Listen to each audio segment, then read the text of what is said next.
Bonsoir et bienvenue dans votre édition Littoral Hauts-de-France. Aujourd'hui, nous sommes sur le premier port de pêche français à Boulogne-sur-Mer, prêt à embarquer avec ces pêcheurs pour tenter de comprendre quelles sont les conséquences concrètes de l'accord trouvé sur le Brexit. Vous êtes prêts à embarquer? Suivez-moi. Le cap est donné. Dans une nuit d'encre, ce fileyeur quitte le port. 1h30 de navigation et déjà, voici les eaux anglaises. Ce jour-là, elle marque la limite de la zone de pêche. On a interdiction de rentrer dans les 12 000 anglais, entre les 6 et les 12 000. Pour l'instant, c'est interdit de faire notre boulot dedans. Donc moi, heureusement, j'ai mes casiers, ils sont juste à la frontière. Du coup, je peux aller les relever, mais pas faire trop le large avec. Pourtant, le Brexit s'est soldé par un accord. Mais en pratique, ces marins ne peuvent pas encore accéder au-delà de la frontière anglaise. En cause, une licence pour chaque bateau, qui devrait prochainement être délivrée par les autorités britanniques. Ce jour-là, rien n'a encore été signé pour ces pêcheurs. Pourtant, au mois de janvier, l'essentiel de la récolte se concentre côté anglais, à plus de 80%. Je ne peux plus aller poser mes filets dans les 12 000 sur un banc que je fais depuis le mois de novembre, sur le banc de Bullock, que je travaille depuis 2 mois dessus. Là, j'ai plus le droit d'y aller. Si j'avais été où je pouvais, comme au mois de novembre-décembre, ça aurait été un peu mieux, quoi. Pour l'instant, c'est de la perte de chiffres. Dans les filets, bulots, roussettes ou araignées, une récolte sans grande valeur.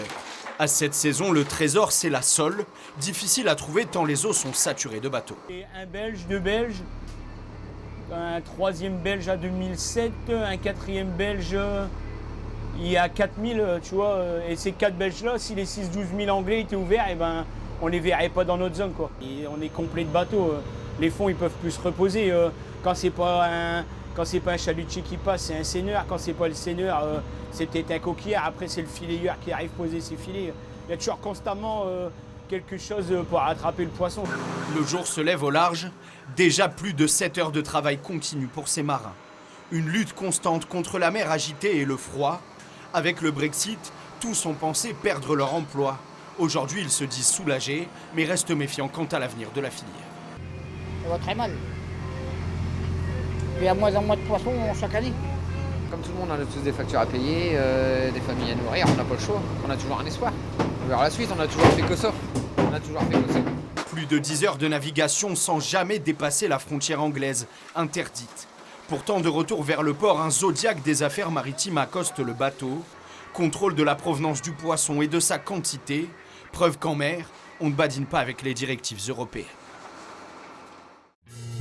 Après cette immersion en mer, nous nous retrouvons sur le port de Boulogne avec l'un des représentants des pêcheurs. Notre invité du jour est... Olivier Leprêtre, artisan pêcheur et président du comité régional des pêches des Hauts-de-France. Olivier Leprêtre siège au comité régional des pêches depuis 13 ans, patron de chalutier, mais surtout défenseur du droit des pêcheurs à Bruxelles. La période du Brexit a été intense. Aujourd'hui, c'est l'heure du bilan. Le port de Boulogne, c'est quand même 5000 emplois directs et indirects. Cap-Écure, la zone de poissons, on va l'appeler comme ça, c'est quand même le poumon économique du Boulonnais.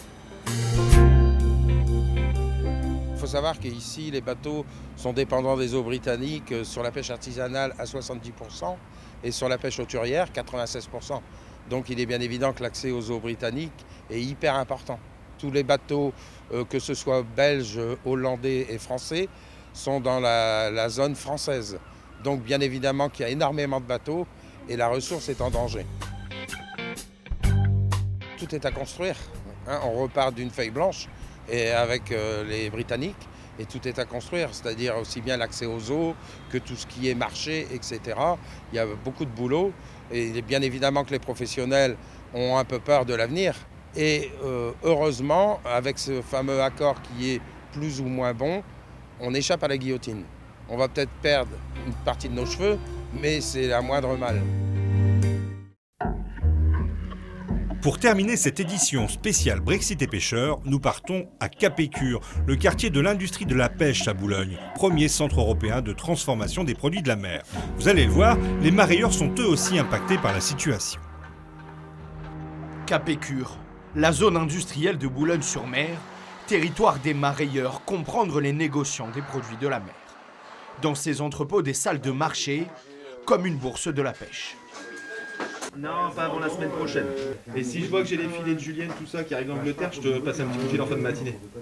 Ici, le poisson s'achète et se vend, mais plus difficilement depuis le Brexit.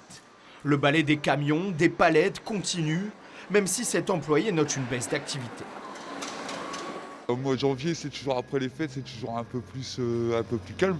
Là, et en plus, avec les camions coincés pour le Brexit, c'est encore pire, quoi. Ces salles, habituellement pleines, sont aujourd'hui dépourvues de poissons. Le vide parce que la marchandise n'est pas arrivée et ne devrait pas arriver avant 2 ou 3 jours. En cause des camions ralentis par des contrôles douaniers plus réguliers, ce patron estime sa perte à plusieurs millions d'euros. Pour lui, rien n'était prêt au 1er janvier. Un achat en Écosse de poissons frais se fait par exemple le lundi pour une réception en France le mardi. Si on repousse de 3 à 4 jours les délais de livraison, il est un peu moins frais évidemment. Et ça, les services vétérinaires, visiblement, n'ont pas tout à fait conscience, que ce soit en amont ou chez nous. 10 jours après le divorce entre la France et le Royaume-Uni, qu'ils soient pêcheurs ou marailleurs, les acteurs de la filière s'accordent sur un espoir. La situation est transitoire, vouée à se régler avec le temps. C'est la fin de cette édition. Merci de nous avoir suivis. Toute l'actualité dans les Hauts-de-France est à retrouver sur notre site hdf.france3.fr. Tout de suite, c'est votre journal régional. Je vous souhaite une très belle soirée. À bientôt.